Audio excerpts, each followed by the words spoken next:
வணக்கம் நண்பர்களே. இப்போ பார்த்தீங்கன்னா, நம்ம டிஎம் பிளான்ட்ட பத்தி பார்க்க போறோம்.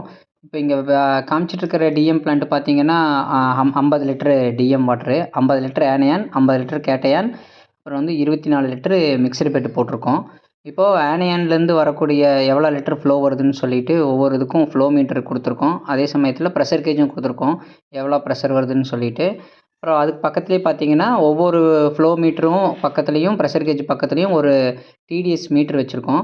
இது ஆனியான்லேருந்து வரக்கூடிய வாட்டரோட டிடிஎஸ்ஸு, அதுக்கப்புறம் கேட்டயான்லேருந்து வரக்கூடிய டிடிஎஸ்ஸு, மிக்ஸ்டு பெட்லேருந்து வர டிடிஎஸ் 3மே காட்டும். இது நம்மளுக்கு தேவை வந்து ரிசல்ட் வந்து பார்த்திங்கன்னா 0 to 1க்குள்ளே வரணும்.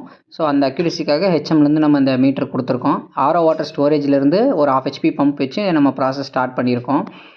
இதில் மோஸ்ட்லி பார்த்தீங்கன்னா, நிறைய பேர் வந்து டிஎம்மில் ரிசல்ட் வரல அப்படின்னு சொல்லுவாங்க. அதுக்காக வந்து பார்த்தீங்கன்னா, ஃபஸ்ட்டு ரீசன் வந்து உள்ளே போட்டிருக்கிற ரேசர் பைப் பார்க்கணும். அது கரெக்டாக கட் பண்ணி போட்டிருக்காங்கன்னா, அது ஒரு கிராஸாவோ இல்லை ஹைட்டு கம்மியாகவோ வச்சு கட் பண்ணியிருந்தாங்கன்னா வராது.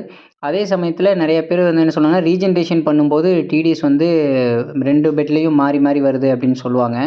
அதுக்காக இப்போ என்ன பண்ணியிருக்கோம்னு பார்த்தீங்கன்னா, அந்த பைப்லேருந்து வருது இல்லைங்களா, கீழே வந்து ஒரு நான் ரிட்டர்ன் வால்வு கொடுத்துருக்கோம். ரீஜென்ரேஷன்லேருந்து வரக்கூடிய வேஸ்ட் வாட்டர் வந்து போகும்போது வேறு பக்கத்தில் இருக்கிற எந்த ஃபில்டருக்கும் போகக்கூடாதுன்னு சொல்லிட்டு நாங்கள் வந்து என்ஆர்வி போட்டிருக்கோம். ஸோ கம்பல்சரியாக பார்த்தீங்கன்னா, ஆனியான் பெட்டுக்கும் கேட்டயான் மிக்ஸ்டு பெட் 3க்குமே வந்து பார்த்தீங்கன்னா, ரிஜெக்ஷன் வாட்டர் பேக் வாஷ் கொடுக்கும்போது வரக்கூடிய வேஸ்ட் வாட்டர்லேருந்து போகிற இடத்துல கண்டிப்பாக ஒரு நான் ரிட்டர்ன் வால்வு கொடுக்கணும். அது வந்து கீழே கொடுக்கணும்.